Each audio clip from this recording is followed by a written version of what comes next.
Welcome to Redhead Rewriting Reality by Kimberly Sue Iverson, the story of my life as I figure out who I am after a lifetime of abuse and share my journey with that. Sharing my journey of building my author career, the struggles, bettering self, and creating a new life. I'm a multi-genre author who's published more than 53 stories and coming to you from the Pacific Northwest. And this podcast is for you because, like me, you love stories, journeys, and you just want to relax for a bit. So let me take care of you. This audio is intended for an adult audience. Themes and topics may not be suitable for all audiences. Listener discretion is advised. Now, get yourself comfy and make yourself at home, and let's dive in. I thought it would be fun to do something for Halloween, and I was looking around. I posted on socials that I was looking for something that was in the public domain, just like the other stories that I can read, that is free but had a Halloween theme to it. And I come across this 25 Ghost Stories by W. Bob Holland, or I suppose that's Holland. Forgive me if I'm not saying that correctly. And it was on the Project Gutenberg site. It has, as it says, 25 different ghost stories, but I am going to choose a couple to read. So I hope you enjoy this short interim for Halloween stories. Again, this is 25 Ghost Stories by W. Bob Holland, read by your host, Kimberly Sue Iverson. The preface for this book says, "This collection of ghost stories owes its publication to an interest that I have long felt in the supernatural and in works of the imagination. As a child, I was deeply concerned in tales of spooks, haunted houses, wraiths, and specters, and stories of weird experiences. Clanking chains, ghostly sights, and gruesome sounds always held me spellbound and breathless. Experiences in editorial offices taught me that I was not alone in liking stories of mystery. The desire to know something of that existence that is veiled by death is equally potent in old age and in youth, and men, women, and children like to be thrilled and to have a creepy feeling along the spinal column as the result of reading of a visitor from beyond the grave. This volume contains the most famous of the weird stories of Edgar Allen Poe, that master of this form of literature. The Black Cat contains all the needed element of mystery and supernatural, and yet the feline acts in a natural manner all of the time, and the story is quite possibly true. It is only in the manner of its telling that the tale becomes one that fittingly finds its place in this collection. Guy de Maupassant, the clever Frenchman, is also represented by two effective bits of work, and other less widely known writers have also contributed stories that are worth reading, and when once read will be remembered. There is not a story among the 25 that is not worthy of close reading. There has recently been a revival in interest in ghost stories. Many of the high-class magazines have within a few months printed stories with supernatural incidents, and writers whose names are known to all who have read have turned their attention to this form of literature. Whether or not the reader believe in ghosts, he cannot fail to be interested in this little book. Without venturing to express a positive opinion either way, I will only say with Hamlet, there are more things in heaven and earth, Horatio, than are dreamt of in your philosophy. The Black Cat by Edgar Allan Poe. For the most wild yet most homely narrative which I am about to pen, I neither expect nor solicit belief. Mad indeed would I be to expect it, in a case where my very senses reject their own evidence. Yet mad am I not, and very surely do I not dream. But tomorrow I die, and today I would unburden my soul.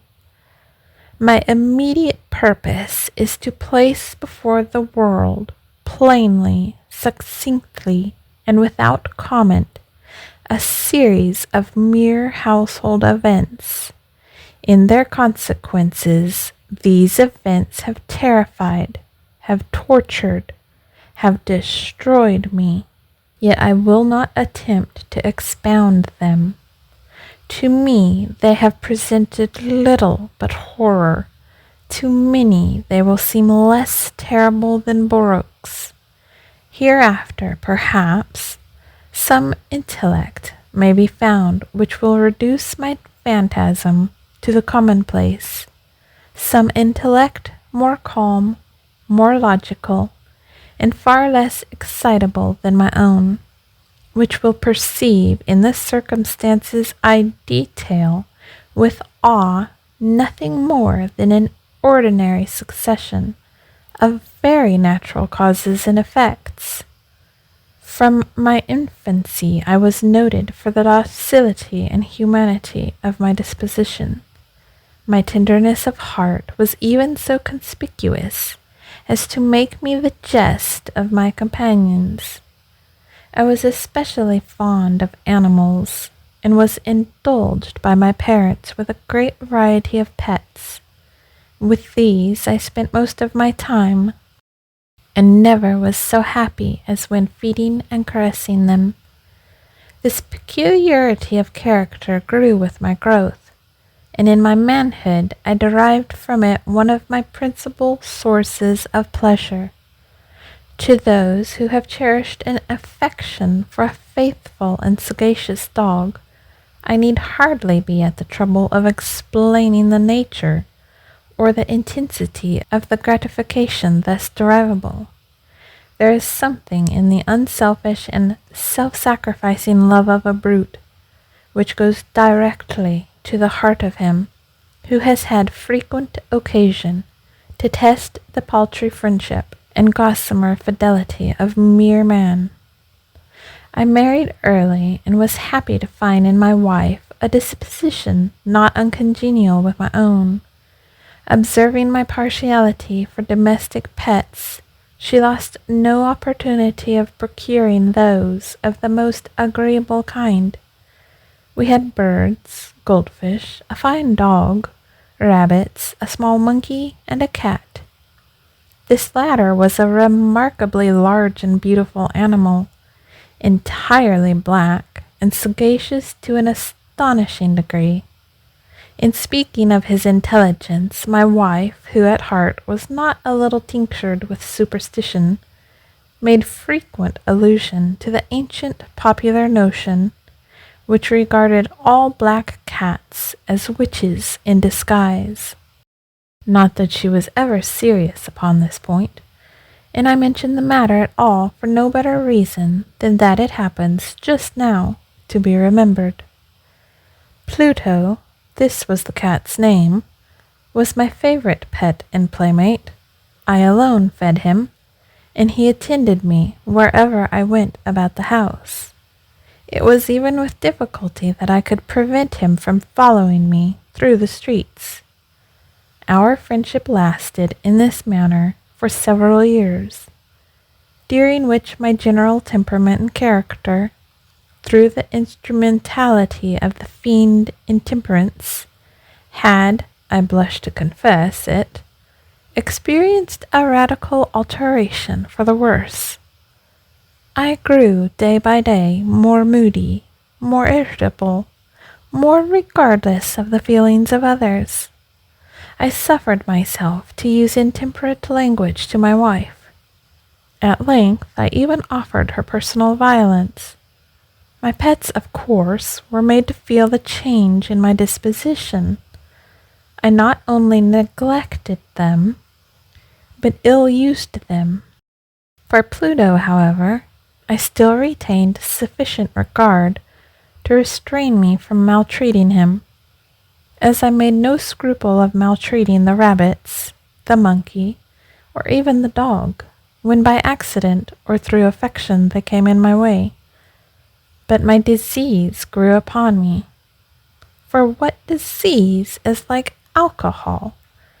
And at length even Pluto, who was now becoming old and consequently somewhat peevish, even Pluto began to experience the effects of my ill temper. One night, returning home much intoxicated from one of my haunts about town, I fancied that the cat avoided my presence. I seized him when in his fright at my violence he inflicted a slight wound upon my hand with his teeth. The fury of a demon instantly possessed me. I knew myself no longer. My original soul seemed at once to take its flight from my body, and a more than fiendish malevolence, gin-nurtured, thrilled every fibre of my frame. I took from my waistcoat pocket a penknife, opened it, grasped the poor beast by the throat, and deliberately cut one of its eyes from the socket. I blush, I burn, I shudder, while I pen the damnable atrocity.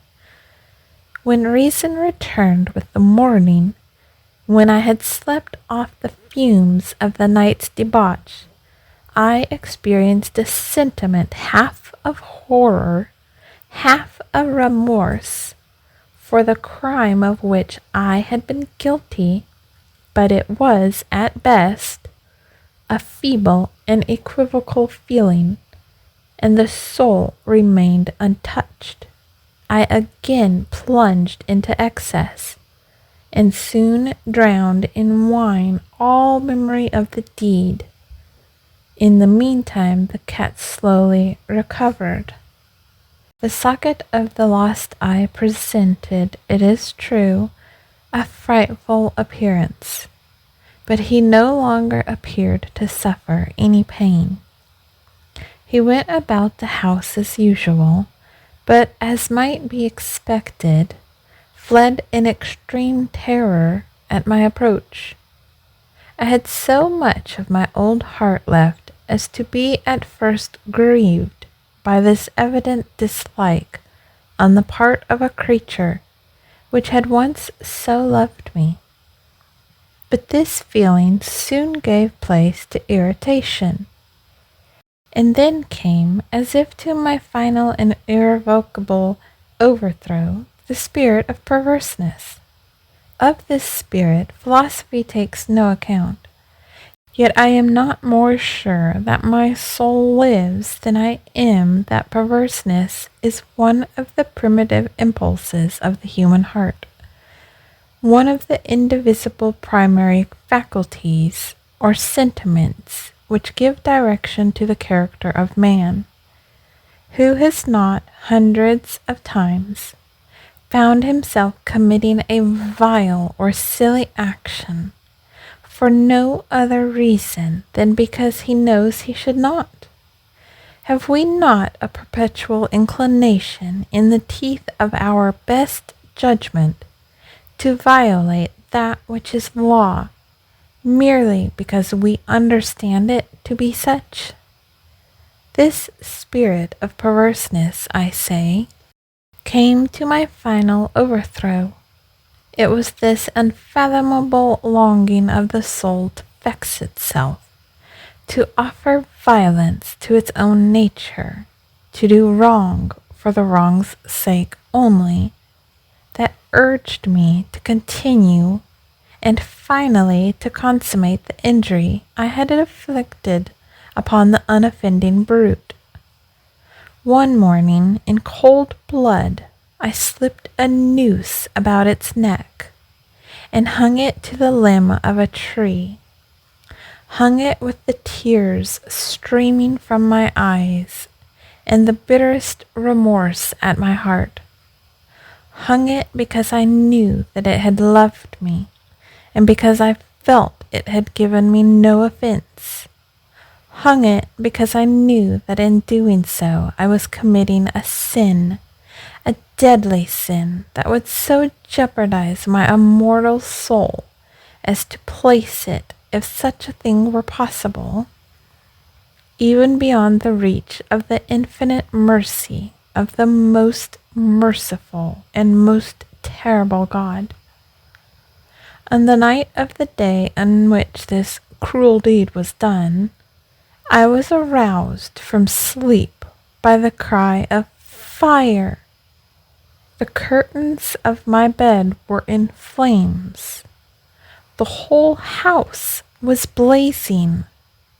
It was with great difficulty that my wife, a servant, and myself made our escape from the conflagration. The destruction was complete. My entire worldly wealth was swallowed up, and I resigned myself thenceforward to despair. I am above the weakness of seeking to establish a sequence of cause and effect between the disaster and the atrocity, but I am detailing a chain of facts, and wish not to leave even a possible link imperfect. On the day succeeding the fire, I visited the ruins. The walls, with one exception, had fallen in. This exception was found in a compartment wall, not very thick, which stood about the middle of the house, and against which had rested the head of my bed. The plastering had here, in great measure, resisted the action of the fire, a fact which I attributed to its having been recently spread. About this wall a dense crowd were collected, and many persons seemed to be examining a particular portion of it with very minute and eager attention. The words strange, singular, and other similar expressions excited my curiosity. I approached and saw, as if graven in bas relief upon the white surface, the figure of a gigantic cat. The impression was given with an accuracy truly marvelous. There was rope about the animal's neck. When I first beheld this apparition, for I could scarcely regard it as less, my wonder and my terror were extreme. But at length reflection came to my aid. The cat, I remembered, had been hung in a garden adjacent to the house. Upon the alarm of fire, this garden had been immediately filled by the crowd, by some one of whom the animal must have been cut from the tree and thrown through an open window into my chamber. This had probably been done with the view of arousing me from sleep. The falling of the other walls had compressed the victim of my cruelty into the substance of the freshly spread plaster, the lime of which, with the flames and the ammonia from the carcass, had then accomplished the portraiture as I saw it. Although I thus readily accounted to my reason, if not altogether to my conscience, for the startling fact just detailed, it did not the less fail to make a deep impression upon my fancy. For months I could not rid myself of the phantasm of the cat, and during this period there came back into my spirit a half-sentiment that seemed, but was not, remorse. I went so far as to regret the loss of the animal, and to look about me among the vile haunts which I now habitually frequented, for another pet of the same species and of somewhat similar appearance, with which to supply its place. One night, as I sat, half stupefied, in a den of more than infamy, my attention was suddenly drawn to some black object, reposing upon the head of one of the immense hogsheads of gin, or of rum, which constituted the chief furniture of the apartment. I had been looking steadily at the top of this hogshead for some minutes, and what now caused me surprise was the fact that I had not sooner perceived the object thereupon. I approached it and touched it with my hand. It was a black cat, a very large one, fully as large as Pluto, and closely resembling him in every respect. But only Pluto had not a white hair upon any portion of his body. But this cat had a large, although indefinite, splotch of white, covering nearly the whole region of the breast. Upon my touching him, he immediately arose, purred loudly, rubbed against my hand, and appeared delighted with my notice. This, then, was the very creature of which I was in search. I at once offered to purchase it of the landlord, but this person made no claim to it, knew nothing of it, had never seen it before. I continued my caresses, and when I prepared to go home, the animal evinced a disposition to accompany me. I permitted it to do so, occasionally stooping and patting it as I proceeded.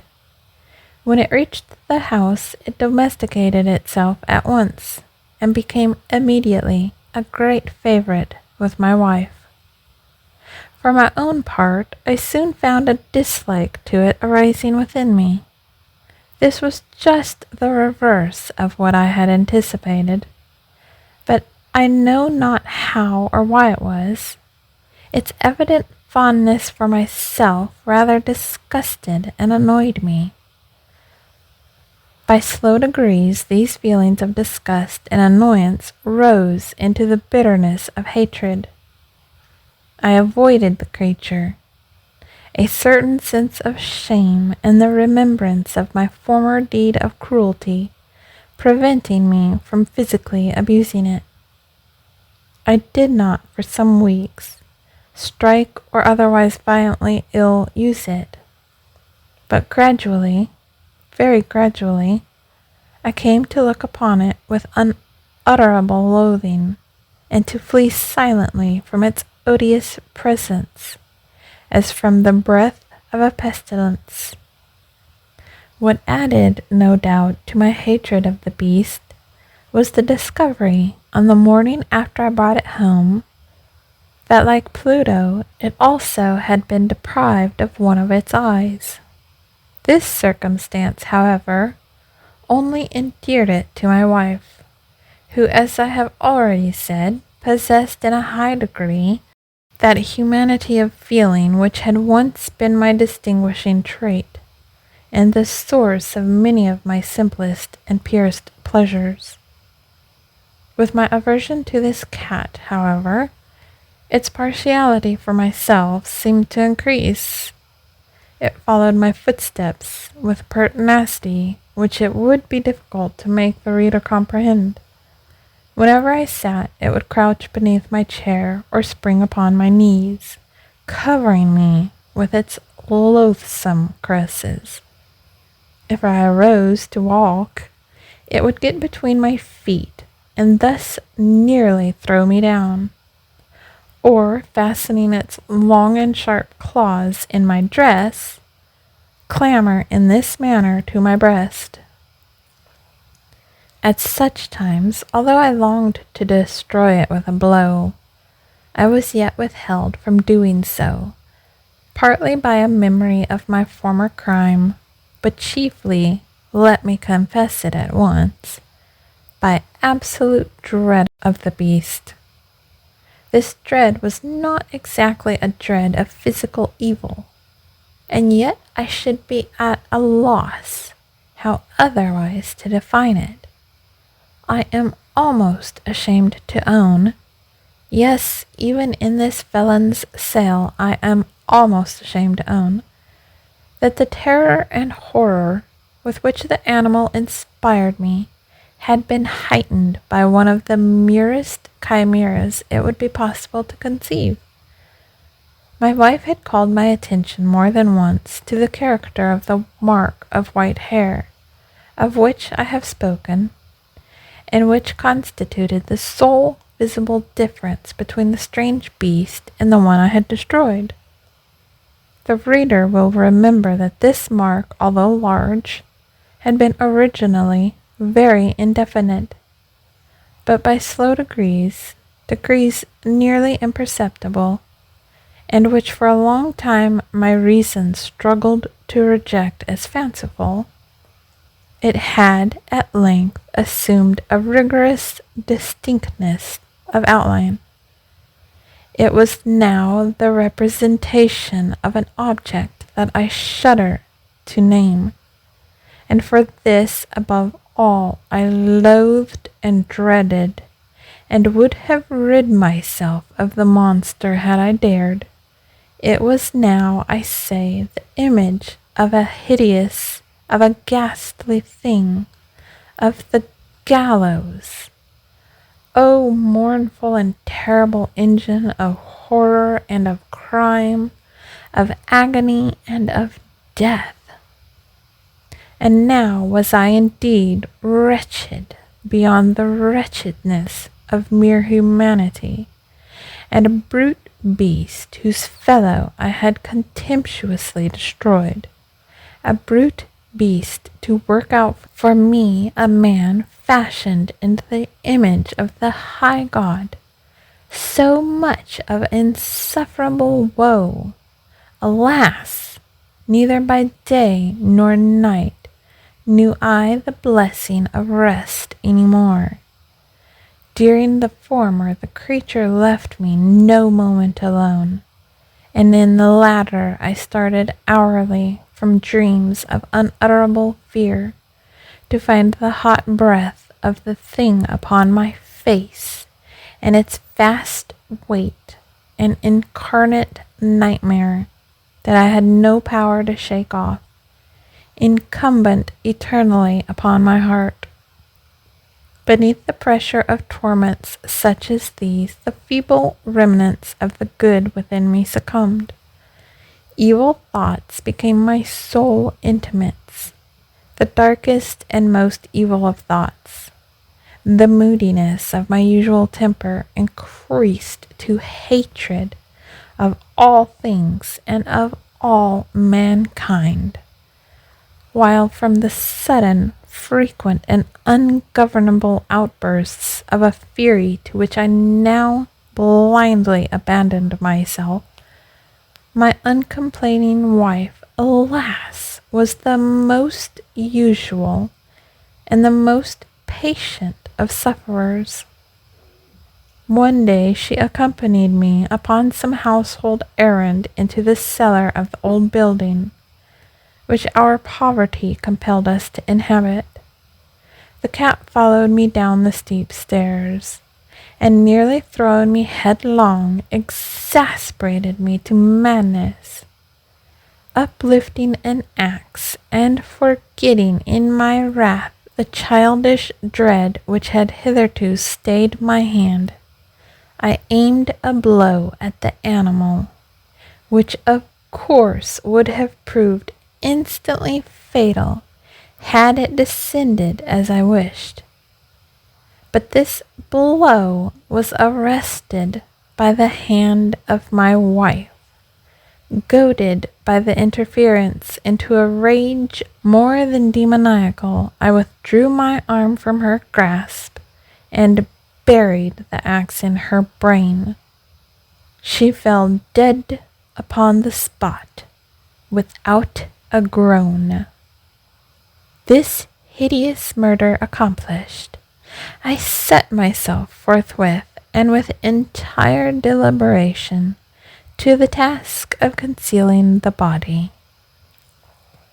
I knew that I could not remove it from the house, either by day or by night, without the risk of being observed by the neighbors. Many projects entered my mind. At one period I thought of cutting the corpse into minute fragments and destroying them by fire. At another, I resolved to dig a grave for it in the floor of the cellar. Again, I deliberated about casting it into the well in the yard, about packing it in a box as if merchandise, with the usual arrangements, and so getting a porter to take it from the house. Finally, I hit upon what I considered a far better expedient than either of those. I determined to wall it up in the cellar, as the monks of the Middle Ages are recorded to have walled up their victims. For a purpose such as this, the cellar was well adapted. Its walls were loosely constructed, and had lately been plastered throughout with a rough plaster, which the dampness of the atmosphere had prevented from hardening. Moreover, in one of the walls was a projection caused by a false chimney or fireplace that had been filled up and made to resemble the rest of the cellar. I made no doubt that I could readily displace the bricks at this point, insert the corpse, and wall the whole up as before, so that no eye could detect anything suspicious. And in this calculation I was not deceived. By means of a crowbar I easily dislodged the bricks, and having carefully deposited the body against the inner wall, I propped it in that position, while with little trouble I relaid the whole structure as it originally stood. Having procured mortar, sand, and hair with every possible precaution, I prepared a plaster which could not be distinguished from the old, and with this I very carefully went over the new brickwork. When I had finished, I felt satisfied that all was right. The wall did not present the slightest appearance of having been disturbed. The rubbish on the floor was picked up with the minutest care. I looked around triumphantly and said to myself, "Here at last, then, my labor has not been in vain." My next step was to look for the beast which had been the cause of so much wretchedness, for I had at length firmly resolved to put it to death. Had I been able to meet with it at the moment, there could have been no doubt of its fate. But it appeared that the crafty animal had been alarmed at the violence of my previous anger, and forbore to present itself in my present mood. It is impossible to describe or to imagine the blissful sense of relief which the absence of the detested creature occasioned in my bosom. It did not make its appearance during the night, and thus, for one night at least, since its introduction into the house, I soundly and tranquilly slept. I slept even with the burden of murder upon my soul. The second and the third day passed, and still my tormentor came not. Once again I breathed as a free man. The monster, in terror, had fled the premises forever. I should behold it no more. My happiness was supreme. The guilt of my dark deed disturbed me but little. Some few inquiries had been made, but these had been readily answered. Even a search had been instituted, but of course nothing was to be discovered. I looked upon my future felicity as secured. Upon the 4th day of the assassination, a party of police came very unexpectedly into the house and proceeded again to make a rigorous investigation of the premises. Secure, however, in the inscrutability of my place of concealment, I felt no embarrassment whatsoever. The officers bade me accompany them in their search. They left no nook or corner unexplored. At length, for the 3rd or 4th time, they descended into the cellar. I quivered not in a muscle. My heart beat as calmly as that of one who slumbers in innocence. I walked the cellar from end to end. I folded my arms upon my bosom and roamed easily to and fro. The police were thoroughly satisfied and prepared to depart. The glee at my heart was too strong to be restrained. I burned to say but one word by way of triumph, and to render doubly sure their assurance of my guiltlessness. "Gentlemen," I said at last as the party ascended the steps, "I delight to have allayed your suspicions. I wish you all health and a little more courtesy. By the by, gentlemen, this is a very well constructed house." In the rabid desire to say something easily, I scarcely knew what I uttered at all. "I may say an excellently well constructed house. These walls, are you going, gentlemen? These walls are solidly put together." And here, through the mere frenzy of bravado, I rapped heavily with a cane which I held in my hand, upon that very portion of the brickwork behind which stood the corpse of my wife of my bosom. But may God shield and deliver me from the fangs of the arch-fiend. No sooner had the reverberation of my blows sunk into silence than I was answered by a voice from within the tomb, by a cry at first muffled and broken, like the sobbing of a child, and then quickly swelling into one long, loud, and continuous scream, utterly anomalous and inhuman, a howl, a wailing shriek, half of horror and half of triumph, such as might have arisen only out of hell, conjointly from the throats of the damned in their agony, and of the demons that exult in the damnation. Of my own thoughts it is folly to speak. Swooning, I staggered to the opposite wall.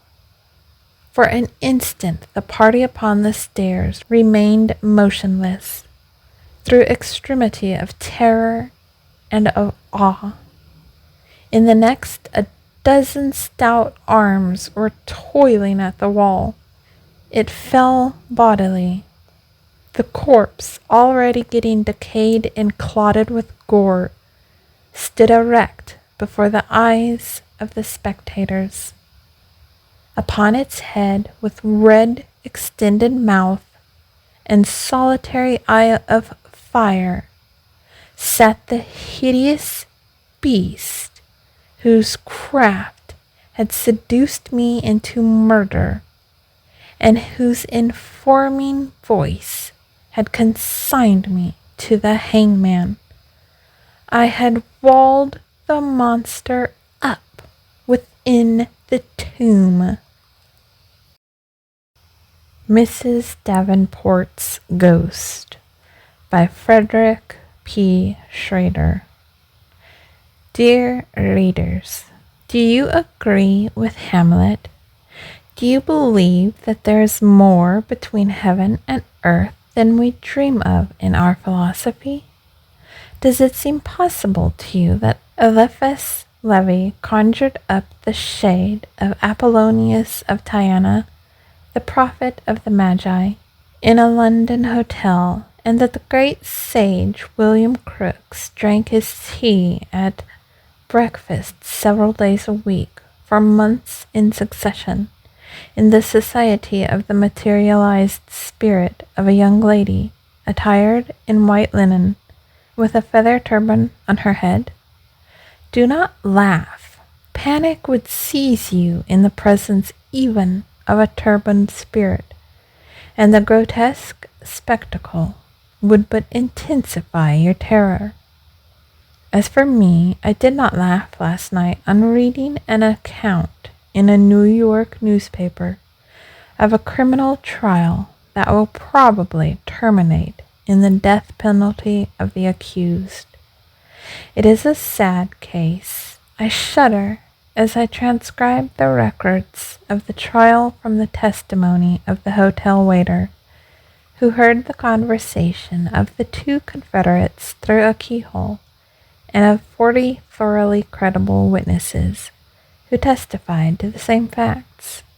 What would be my feelings if I had seen the beautiful victim with the gaping wound in her breast, into which she dipped her finger to mark the brow of her murderer? Part 1. About 3 o'clock on the afternoon of February 3rd, Professor Davenport and Miss Ida Souchet, a very pale and delicate young girl, who had submitted to the tests of Professor Davenport for a number of years, were finishing their dinner in their room in the second story of a New York hotel. Professor Benjamin Davenport was a celebrity, but it was said that he owed his fame to somewhat questionable means. The leading spiritualists did not repose the confidence in him that manifestly marked their regard for William Crookes or Daniel Douglas Home. Greedy and unscrupulous mediums, the author of Spiritualism in America thinks, are to blame for the most bitter attacks to which our cause has been exposed. When the materializations do not take place as quickly as circumstances require, they resort to trickery and fraud to extricate themselves from a dilemma. Professor Benjamin Davenport belonged to these versatile mediums. Aside from this, queer stories were afloat about him. He was secretly accused of highway robbery in South America, cheating at cards in the gambling houses of San Francisco, and the over-hasty use of firearms toward persons who had never offended him. It was said almost openly that the professor's wife had died from abuse and grief at his infidelity. But in spite of these annoying rumors, Mr. Davenport, by virtue of his skill as a fraud and fakir, continued to exercise a great deal of influence upon certain plain and simple-minded folks, whom it was impossible to convince that they had not touched the materialized spirits of their brothers, mothers, or sisters through the agency of his wonderful power. His professional success received material accession from his swarthy Mephisto-like countenance, his deep, fiery eyes, his large, curved nose, the cynical expression of his mouth, and the lofty, almost prophetic tone of his words. When the waiter had made his last visit, he did not go far. The following conversation took place in the room. "There is to be a séance this evening at the residence of Mrs. Harding," began the medium. "Quite a number of influential people will be there, and 2 or 3 millionaires. Conceal under your skirt the blonde woman's wig and the white material in which the spirits usually make their appearance." "Very well," replied Ida Souchet in a resigned tone. The waiter heard her pace the room. After a pause, she asked, "Whose spirit are you going to control this evening, Benjamin?" The waiter heard a loud, brutal laugh, and the chair groaning beneath the weight of the demonstrative professor. Guess. How should I know? She asked. I'm going to conjure up the spirit of my dead wife. And another burst of laughter issued from the room, full of sinister levity. A cry of terror burst from Ida's lips. A muffled sound indicated to the eavesdropper at the door that she was dragging herself to the feet of the professor. Benjamin, Benjamin, don't do it, she sobbed. Why not? They say I broke Mrs. Davenport's heart. The story is damaging my reputation, but it will not be forgotten if her spirit should address me in terms of endearment from the other shore in the presence of numerous witnesses. For you will speak to me tenderly, will you not, Ida? No, no, you shall not do it. You shall not think of it. Listen to me for God's sake. During the 4 years that I have been with you, I have obeyed you faithfully and suffered patiently. I have lied and deceived like you. I learned to imitate the sleep and symptoms of clairvoyance. Tell me, did I ever refuse to serve you or utter a word of complaint, even when my shoulders bent with the weight of my burden, when you pierced the flesh of my arms with knitting needles? Worse than all this, I imitated distant voices behind curtains and made mothers and wives believe that their sons and husbands had come from a better world to communicate with them. How often have I performed the most dangerous feats in parlors with the lamps turned low. Clothed in a shroud or white muslin, I essayed to represent supernatural forms, whom tear-dimmed eyes recognized as those of departed dear ones. You do not know what I suffered at this unhallowed work. You scoff at the mysteries of eternity. I suffer the torments of an impending retribution. My God, if sometime the dead whom I counterfeit should rise up before me with uplifted arms and dreadful imprecations. This constant terror has injured my heart. It will kill me. I am consumed by fever. Look how emaciated, how worn out and downcast I am. But I am under your control. Do as you like with me. I am in your power, and I want it to be so. Have I ever complained? But do not force me to do this thing, Benjamin. Have pity on me for what I have done for you in the past, for what I am suffering. Do not attempt this mummery. Do not compel me to play the role of your dead wife who was so tender and beautiful. Oh, what put that thought into your mind?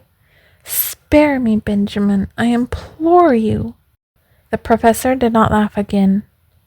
Amid the confusion of upturned articles of furniture, the eavesdropper distinguished the sound of a skull striking the floor. He concluded that Professor Davenport had knocked Miss Ida down with a blow of his fist, or had kicked her as she approached him, but the waiter did not enter the room, as no one rang for him. Part 2. That evening 40 persons were assembled in Mrs. Joanne Harding's parlor, staring at the curtain where a spirit form was in process of materializing. One dark lantern in a corner of the room contributed the light that emphasized the darkness rather than relieved it. The room was pervaded by profound silence, save the quickened, suppressed breathing of the spectators. The fire in the grate cast mysterious rays of light, resembling fugitive spirits, upon the objects around, almost indistinguishable in the semi-gloom. Professor Davenport was at his best this evening. The spirit world obeyed him without hesitation, like their lawful master. He was the mighty prince of souls. Hands that had no arms were seen picking flowers from the vases. The touch of an invisible spirit conjured sweet melodies from the keys of the piano. The furniture responded by intelligent rappings to the most unanticipated questions. The professor himself elevated his form in symbolical distortions from the floor to an altitude of 3 feet, indicated by Mrs. Harding, and remained suspended in the air for a quarter of an hour, holding live coals in his hands. Part 3. But the most interesting, as well as the most conclusive test, was to be the materialization of the spirit of Mrs. Arabella Davenport, which the professor had promised at the beginning of the séance. "The hour has come," exclaimed the medium, and while the hearts of all throbbed with anxious suspense, and their eyes distended with painful expectancy of the promised materialization, Benjamin Davenport stood before the curtain. In the twilight, the tall man with the disheveled hair and demon look was really terrible and handsome. "Appear, Arabella," he exclaimed in a commanding voice, with gestures of the Nazarene at the sepulchre of Lazarus. "All are waiting." Suddenly a cry burst from behind the curtain. A piercing, shuddering, horrible shriek. The shriek of an expiring soul. The spectators trembled. Mrs. Harding almost fainted. The medium himself appeared surprised. But Benjamin recovered his composure on seeing the curtain move and admit the spirit. The apparition was that of a young woman with long blonde tresses. She was beautiful and pale, clad in some light, whitish material. Her breast was bare, and on the left side appeared a bleeding wound in which trembled a knife. The spectators arose and retreated, pushing their chairs to the wall. Those who chanced to look at the medium noticed that a deathly pallor had overspread his face, and that he was cowering and trembling. But the young woman, Mrs. Arabella, the real one, whom he so well remembered, she had come in response to his summons, and advanced in a direct line toward Benjamin, who in terror covered his eyes to shut out the ghastly sight, and with a cry fled behind the furniture. But she dipped the finger of her thin hand into the blood from her wound, and traced it across the brow of the unconscious medium, the while repeating in a slow, monotonous tone that sounded like the echo of a wail, again and again, "You are my murderer! You are my murderer!"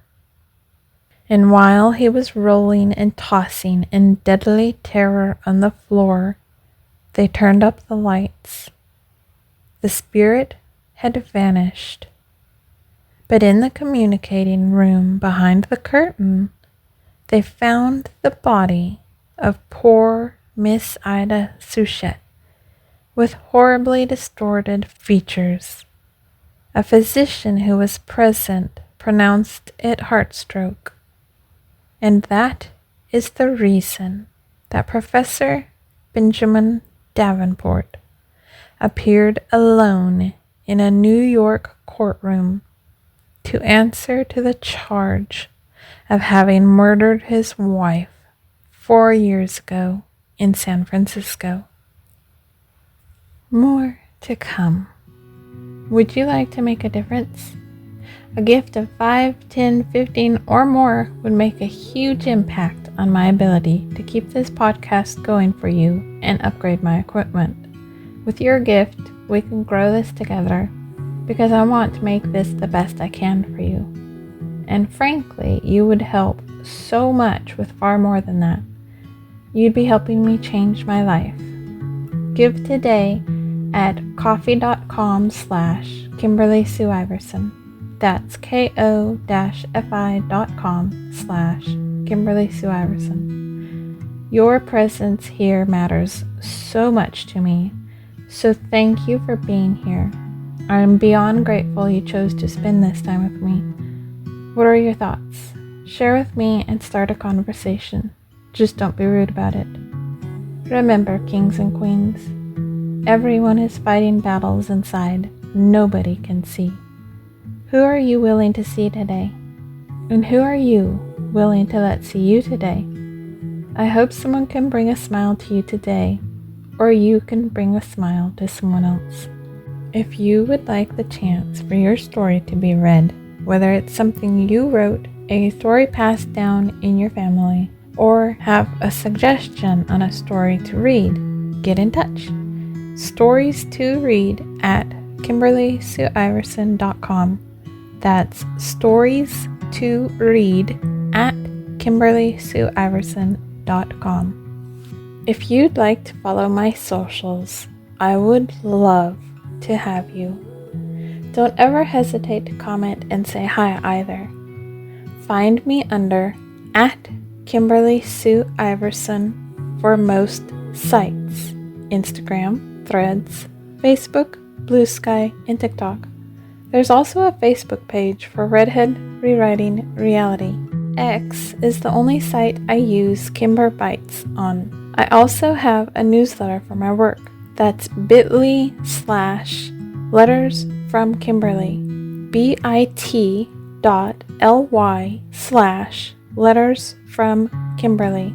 I always try to use the same profile picture and name no matter where I am, but you can always find my links on my link cave. That's KimberlySueIverson.com/link cave. That's LINKCAVE.